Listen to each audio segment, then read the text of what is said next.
Macronutrients యొక్క పరిచయంపై ఈ spoken tutorial కు స్వాగతం. ఈ ట్యుటోరియల్లో మనం వీటి గురించి నేర్చుకుంటాము. ప్రోటీన్లు, కొవ్వులు, కార్బోహైడ్రేట్లు. మ్యాక్రోన్యూట్రియంట్స్ లేదా మ్యాక్రోస్ అనేవి ముఖ్యమైన పోషకాలు. వాటిల్లో ప్రోటీన్లు, కొవ్వులు మరియు కార్బోహైడ్రేట్లు ఉంటాయి. ప్రోటీన్లతో ప్రారంభమయ్యే ఈ ప్రతి ఒక్క మ్యాక్రోల గురించి మనం మరింత తెలుసుకుందాం. ప్రోటీన్ యొక్క ప్రాథమిక నిర్మాణ భాగాలు అనేవి అమైనో యాసిడ్లు. మన శరీరానికి ప్రోటీన్లను తయారు చేయవలసిన అవసరం వచ్చినప్పుడు అది అమైనో యాసిడ్లతో జతకలుస్తుంది. ఇది పెప్టైడ్లను ఏర్పరుస్తుంది. పాలీపెప్టైడ్లను ఏర్పరచడానికి పెప్టైడ్లు జతకలుస్తాయి.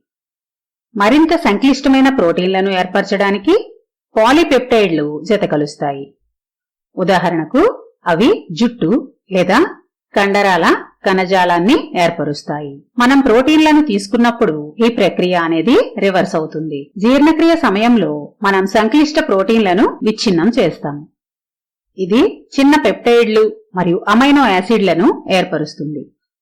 అప్పుడు మనం ముందు వివరించిన విధంగా కొత్త ప్రోటీన్లను తయారు చేయడానికి ఈ అమైనో యాసిడ్లను ఉపయోగించవచ్చు. ప్రోటీన్ జీర్ణక్రియ యొక్క కొన్ని వివరాలను మనం చర్చిద్దాం. హైడ్రోక్లోరిక్ యాసిడ్ మరియు పెప్సిన్లతో కడుపులో ప్రోటీన్ జీర్ణక్రియ అనేది ప్రారంభమవుతుంది. అవి ప్రోటీన్లను పాలీపెప్టైడ్లుగా మరియు సింగిల్ అమైనో యాసిడ్లుగా విభజించడం ప్రారంభిస్తాయి. ఈ పాలీపెప్టైడ్లు మరియు అమైనో యాసిడ్లు చిన్న ప్రేగుల వద్దకు ప్రయాణిస్తాయి. అక్కడ పాలీపెప్టైడ్లు అనేవి ప్యాన్క్రియాటిక్ ఎంజైమ్ల ద్వారా మరింతగా విచ్ఛిన్నమవుతాయి.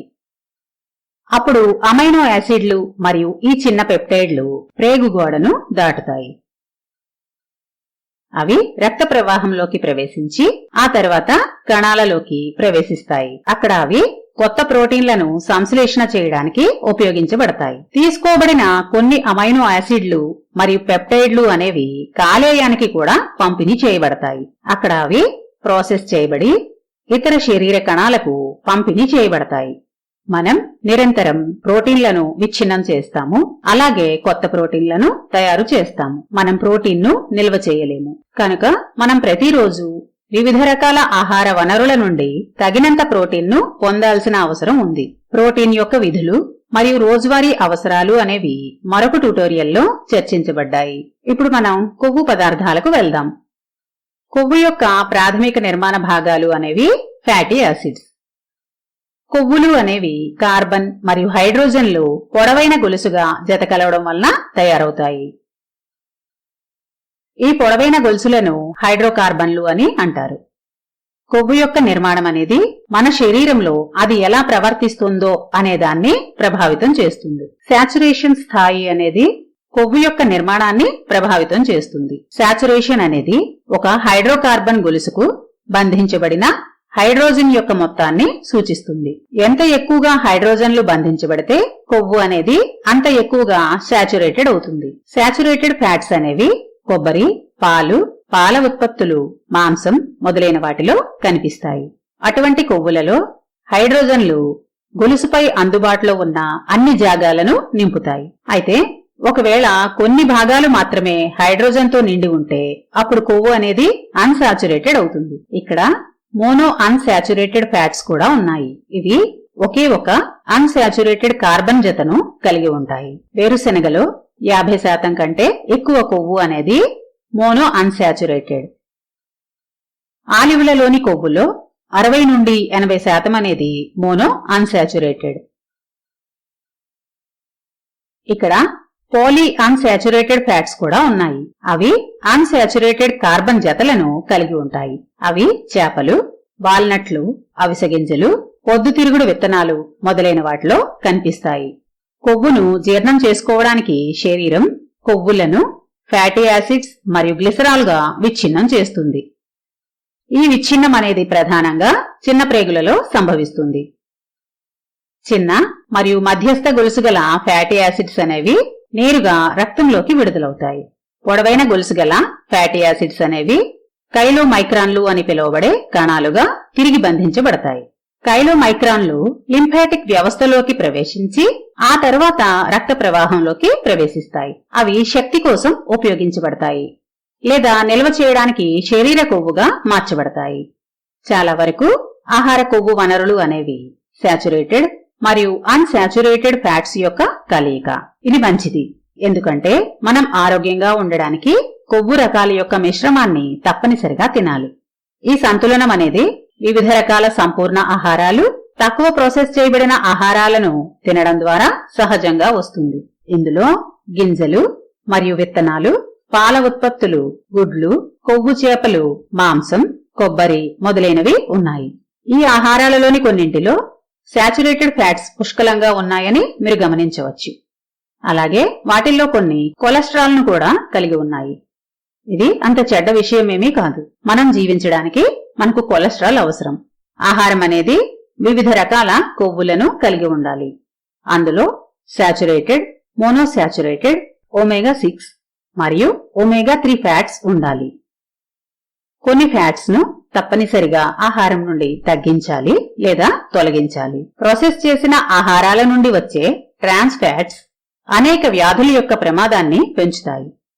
చాలా ఎక్కువ omega-6 మరియు చాలా తక్కువ omega-3 ఫ్యాటీ యాసిడ్స్ ను తీసుకోవడం అనేది హానికరం. వాటి ఆదర్శ నిష్పత్తి అనేది 1:1. డీప్ ఫ్రై కోసం పాలీ అన్సాచురేటెడ్ ఫ్యాట్స్ ను మళ్లీ తిరిగి ఉపయోగించడం వల్ల అనేక వ్యాధులు రావచ్చు. కొవ్వుల గురించి మరిన్ని వివరాలు అనేవి ఇదే సిరీస్ లోని మరొక ట్యుటోరియల్లో చర్చించబడ్డాయి. చివరగా మనం కార్బోహైడ్రేట్ల గురించి మాట్లాడుకుందాం. కార్బోహైడ్రేట్ల యొక్క ప్రాథమిక నిర్మాణ భాగం అనేది మోనోసాకరైడ్. గ్లూకోజ్ మరియు ఫ్రక్టోజ్ వంటి మోనోసాకరైడ్లు వాటి యొక్క నిర్మాణంలో ఒక వలయాన్ని కలిగి ఉంటాయి. సుక్రోజ్ మరియు లాక్టోజ్ వంటి డైసాకరైడ్లు అనేవి జతగా కలిసి ఉన్న రెండు మోనోసాకరైడ్లను కలిగి ఉంటాయి. పాలీసాకరైడ్లు జత కలిసిన అనేక మోనోసాకరైడ్లను కలిగి ఉంటాయి. వాటిని కాంప్లెక్స్ కార్బోహైడ్రేట్లు అని కూడా అంటారు. వాటికి ఉదాహరణలు గ్లైకోజన్, స్టార్చ్లు మరియు అనేక రకాల కరిగేవి మరియు కరగనివి ఫైబర్లు. అవి బీన్స్, ధాన్యాలు, కొర్రలు, రాగులు, కూరగాయలు మొదలైన వాటిలో కనిపిస్తాయి. మనం ఎల్లప్పుడూ కార్బోహైడ్రేట్లను నిర్మిస్తాము మరియు విచ్ఛిన్నం చేస్తాము. జీర్ణక్రియ సమయంలో సాధారణ పిండి పదార్థాలు మరియు చక్కెరలు మోనోసాకరైడ్లుగా విడిపోతాయి.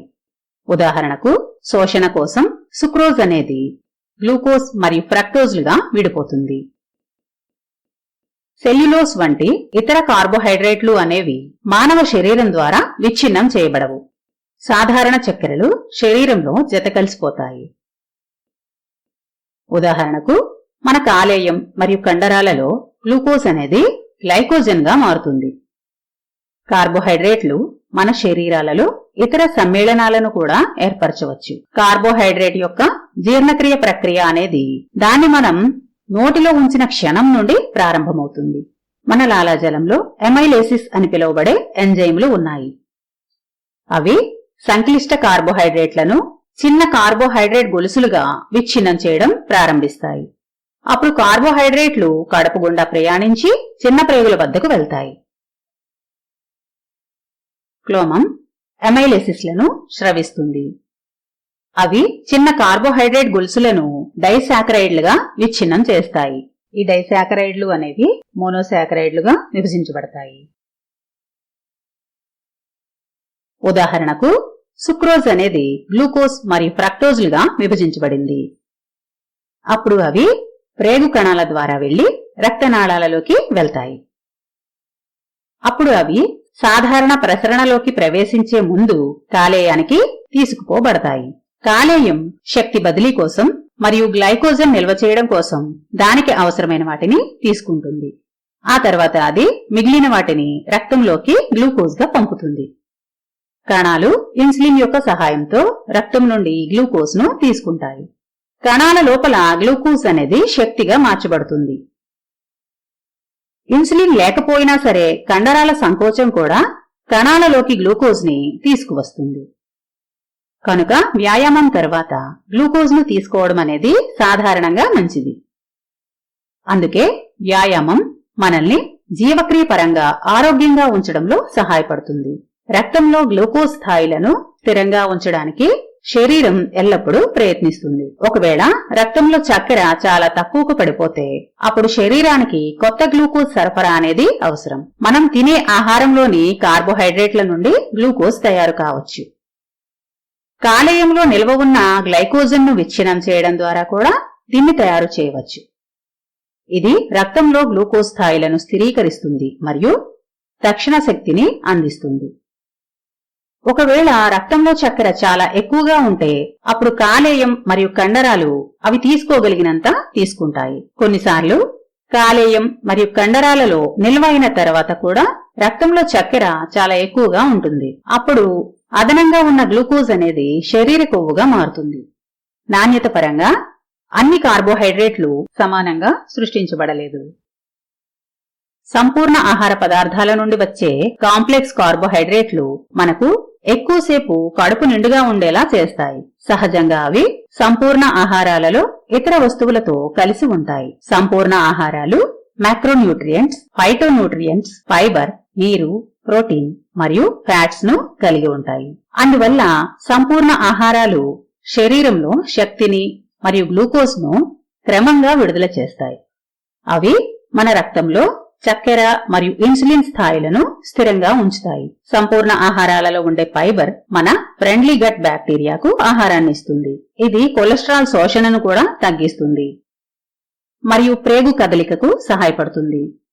సంపూర్ణ ఆహారాల నుండి వచ్చే కాంప్లెక్స్ కార్బోహైడ్రేట్లను తినడం అనేది చాలా ఉత్తమం. సాధారణంగా అలాగే అధికంగా ప్రాసెస్ చేయబడిన కార్బోహైడ్రేట్లు అంటే బిస్కెట్లు మరియు చిప్స్ వంటివి త్వరగా జీర్ణమవుతాయి. ఏమైనప్పటికీ అవి మనల్ని సంతృప్తి చెందకుండా వదిలివేస్తాయి. వాటిలో పోషకాలు సమృద్ధిగా ఉండవు. వాటిల్లో సోడియం మరియు పారిశ్రామిక రసాయనాలు అనేవి అధిక మొత్తంలో ఉంటాయి. అవి ట్రాన్స్ ఫ్యాట్స్ మరియు ప్రిజర్వేటివ్స్ ను కూడా కలిగి ఉంటాయి. అవి మన ఆకలిని ప్రేరేపించి మనల్ని మరింత ఆహారాన్ని కోరుకునేలా చేస్తాయి. అవి మన రక్తంలో చక్కెర మరియు ఇన్సులిన్ స్థాయిలలో హెచ్చుతగ్గులకు కారణమవుతాయి. అంటే మనం మొత్తం చిప్స్ ప్యాకెట్ ని పూర్తి చేసినా కూడా మనకు ఇంకా ఎక్కువ తినాలని అనిపిస్తుంది. అప్పుడు కూడా అరగంట తర్వాత అయినా మనం ఇంకా ఆకలితోనే ఉంటాము. జంక్ ఫుడ్ గురించి మరింత సమాచారం అనేది ఇతర ట్యుటోరియల్లో అందుబాటులో ఉంది. మరిన్ని వివరాల కోసం దయచేసి మా వెబ్సైట్ ను సందర్శించండి. ఇది మనల్ని ఈ ట్యుటోరియల్ యొక్క చివరకు తీసుకువస్తుంది. మాతో చేరినందుకు ధన్యవాదాలు.